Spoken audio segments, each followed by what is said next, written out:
Hi everyone, I will be discussing about parsing. But first, what is grammar?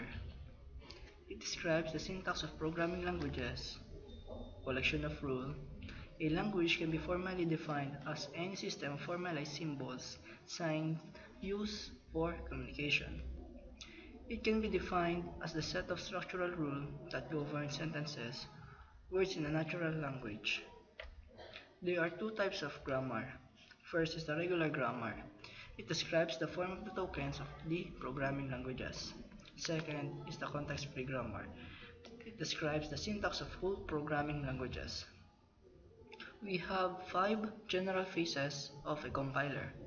First is source code. Code is read from programmer. Lexical analyzer groups characters into words that make sense in the language. Third is the syntax analyzer. It checks the words or character made form syntactically correct sentence. Fourth is the semantic analyzer. It checks that the words and their meaning together actually make sense. And the last is the generate or improve code. Translate into code that machine can read and act upon. There are two distinct goals of syntax analysis. First is a syntax analyzer must check the input program to determine whether it is syntactically correct. When an error is found, the analyzer must produce a diagnostic message and recover. Second is a syntax analysis must produce a complete parse tree, or at least trace the structure of the complete parse tree. For syntactically correct input, the parse tree or its trace is used as the basis of translation. We have two types of parsing.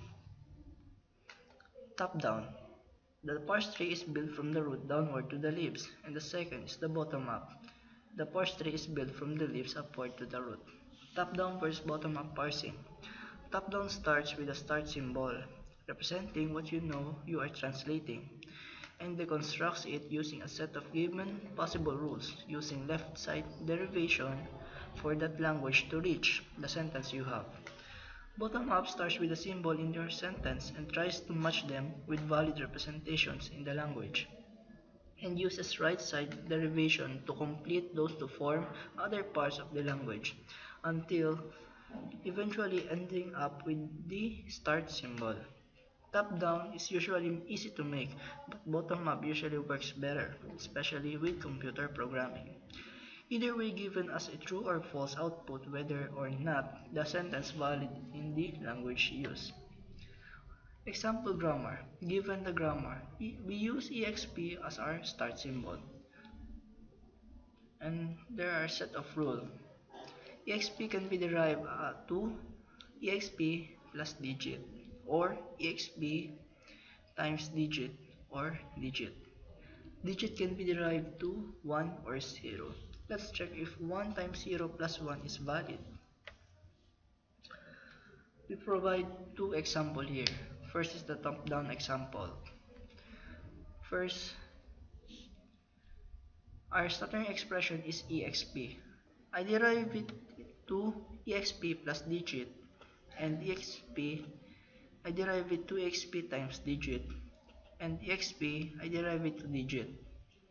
Then digit I derive it to 1, then bring down times digit plus digit. I derive digit 0, then bring down plus digit, and I derive digit to 1. And it was check. Let's try the second, the bottom-up example. It starts with the sentence 1 times 0 plus 1. I derive 1 to digit, then bring down times 0 plus 1. I derive digit to exp, then bring down times 0 plus 1, and I derive and bring down exp times, then I derive it 0 to digit, then bring down plus 1. Then exp times digit can be derived to exp. So I derive it to exp, then bring down plus 1. Then exp plus, then the 1, I derive it to digit, and it can be derived to exp. And it was check. Top-down example. Let's check if 1 plus 1 plus 1 times 0, open close parenthesis 1 is valid. We have rules here. exp can be derived to a plus a, and a can be derived to digit or a times a or a open close parenthesis a. Then digit can be derived to 0 or 1. I derive exp to a plus a. Then I derive this a to a times a. Then I derive this a to a open close parenthesis a. Then derive this to a plus a. Then bring down times a open close parenthesis a. Then we form the a plus a times a open close parenthesis. I derive the first a to digit plus a times a open close parenthesis a. Then derive it to 1, then bring down plus a times a open close parenthesis a. Second, I derive this a to digit, then plus a times a open close parenthesis a. Then derive it to 1, then bring down plus a times a open close parenthesis. Next, I derive this a to digit, then bring down times a open close parenthesis a. Then derive this digit to 1, then bring down times a plus times a open close parenthesis a. I derive this a to digit, then bring down open close parenthesis a. Then derive digit to 0, then bring down open close parenthesis a. Next, I derive this a inside the open close parenthesis to digit, then derive it to 1, then we form it.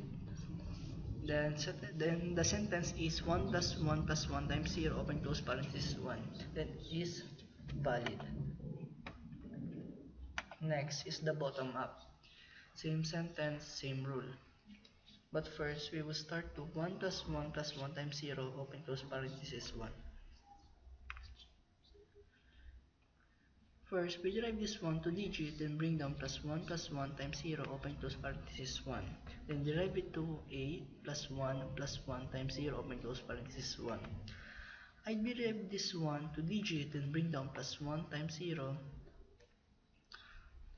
open close parenthesis 1.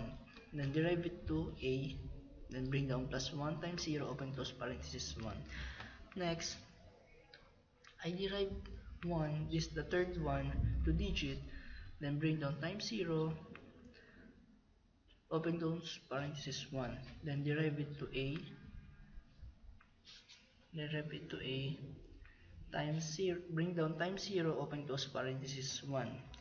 Next, I derive 0 to digit, then bring down open close parenthesis 1, then derive it to a, bring down open close parenthesis 1, and inside the open close parenthesis, I derive it to digit, then derive it to a. Next, I derive this a plus a to exp, then bring down plus a times a open close parenthesis a. Next, I derive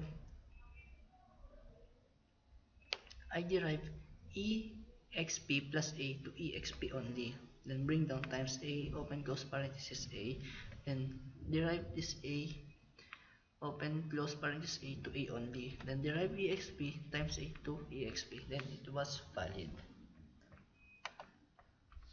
Ambiguous grammars, not good. This means that the two completely parsed trees or two leftmost derivations or two rightmost derivations can be generated for the same sentence. This means the meaning for the sentence can be different depending on how it is derived. The programmer might want it to mean one thing when the computer thinks it means something else. That's all.